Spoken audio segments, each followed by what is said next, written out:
Assalamualaikum warahmatullahi wabarakatuh. Nama saya Anugrah Rizky Putra Pratama, NIM E1032201050. Saya dari Prodi Ilmu Pemerintahan, Fakultas Ilmu Sosial, Ilmu Politik, Universitas Tanjung Pura. Di sini saya akan mempresentasikan materi filsafat ilmu pengetahuan atau masalah bebas nilai dalam ilmu pengetahuan. Sebelumnya, kita harus lebih tahu apa itu pengertian dari bebas nilai. Bebas nilai adalah tuntutan agar ilmu pengetahuan dikembangkan hanya berdasarkan pada ilmu pengetahuan saja dan tidak boleh dikembangkan berdasarkan pertimbangan lain atau di luar ilmu pengetahuan. Bisa juga diartikan bahwa dalam bahasa Inggris, bebas nilai adalah sering disebut dengan value free yang menyatakan bahwa ilmu dan teknologi adalah bersifat otonom. Ilmu secara otonom tidak memiliki keterkaitan sama sekali dengan nilai. Bebas nilai berarti semua kegiatan terkait dengan penyelidikan ilmiah harus disandarkan pada hakikat dan juga ilmu itu sendiri. Ilmu menolak campur tangan faktor yang eksternal atau yang tidak secara hakiki yang menentukan ilmu itu sendiri. Bisa dilihat tujuan dari ilmu bebas nilai adalah agar ilmu pengetahuan tidak mengalami distorsi dan juga tunduk kepada ilmu yang lain atau dapat berkembang secara otonom. Tuntutan bebas nilai bersifat tidak mutlak karena ilmu pengetahuan sendiri harus tetap peduli dengan kebenaran dan juga nilai kejujurannya. Kalau ditinjau dari latar belakang juga ilmu pengetahuan tunduk kepada ilmu lain, maka nilai kebenaran akan dikorbankan. Akibatnya tidak pernah sampai pada ilmu pengetahuan yang objektif dan juga rasional. Ilmu pengetahuan akan berubah menjadi ideologi yang berfungsi untuk melayani kepentingan pihak tertentu demi rela mengorbankan kebenarannya, yang berarti ilmu pengetahuan berhenti menjadi dirinya sendiri.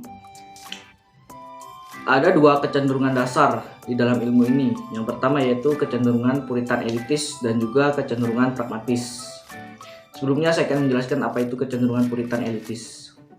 Tujuan akhir ilmu pengetahuan adalah demi ilmu pengetahuan. Bagi kaum puritan elitis, kebenaran ilmiah hanya dipertahankan demi kebenaran murni begitu saja. Penjelasan kebenaran ini hanya memenuhi rasa penasaran dari manusia tanpa melihat gunanya bagi kehidupan manusia sehari-hari. Akibatnya ilmu pengetahuan menjadi hal yang mewah dan tidak semua orang dapat mencapainya. Bagi kaum puritan elitis, ilmu pengetahuan dapat menjadi hal yang objektif. Maka dari itu, ilmu pengetahuan harus dibebaskan dari tujuan kemanusiaan, kebahagiaan, dan keselamatan bagi manusia, karena selama ini ilmu pengetahuan dikembangkan demi memecahkan berbagai masalah kehidupan manusia. Di sini bisa dijelaskan bahwa ilmu pengetahuan itu bisa menjadi pedoman begitu, karena bisa memecahkan masalah sehari-hari dalam kehidupan manusia. Yang kedua ada kecenderungan pragmatis. Di sini saya akan menjelaskan menurut para pragmatis, ilmu pengetahuan memang bertujuan untuk kebenaran.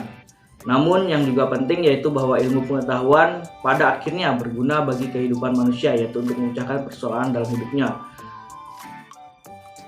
Kebenaran akan lebih punya arti justru apabila dapat membantu kehidupan manusia. Oleh karena itu, manusia modern semakin ingin mengembangkan terus ilmu pengetahuan sekarang ini.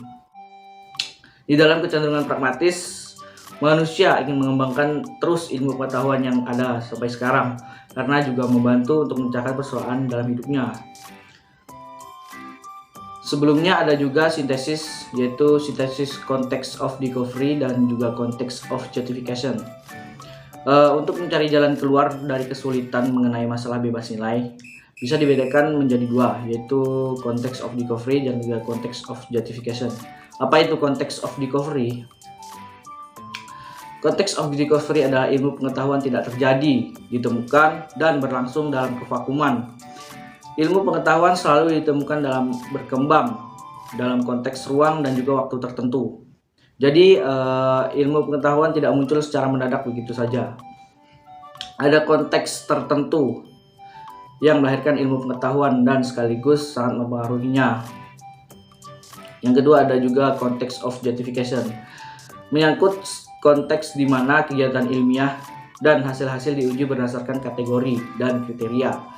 yang murni ilmiah, yaitu data-data dan juga fakta apa adanya serta keabsahan metode ilmiah yang dipakai tanpa mempertimbangkan kriteria dan juga pertimbangan lain di luar itu. Dalam konteks pembuktian sebuah hipotesis atau teori, semua faktor ekstra ilmiah harus ditinggalkan. Yang diperhitungkan adalah bukti empiris dan juga penalaran yang logis dan juga rasional. Salah satunya nilai yang berlaku dan diperhitungkan adalah nilai kebenaran. Ilmu pengetahuan itu harus bebas nilai. Bisa diambil dari kesimpulan, yaitu ilmu pengetahuan tidak bisa bebas nilai karena ia berasal dari kehidupan yang memiliki nilai-nilai.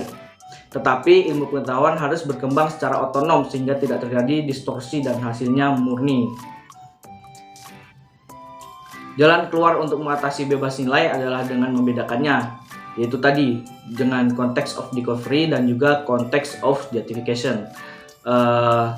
Tujuan dari pembedaan ini adalah untuk melindungi objektivitas dari hasil kegiatan ilmiah.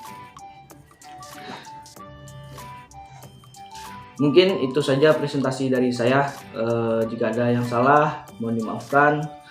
Saya akhiri, wabillahi taufiq wal hidayah. Wassalamualaikum warahmatullahi wabarakatuh.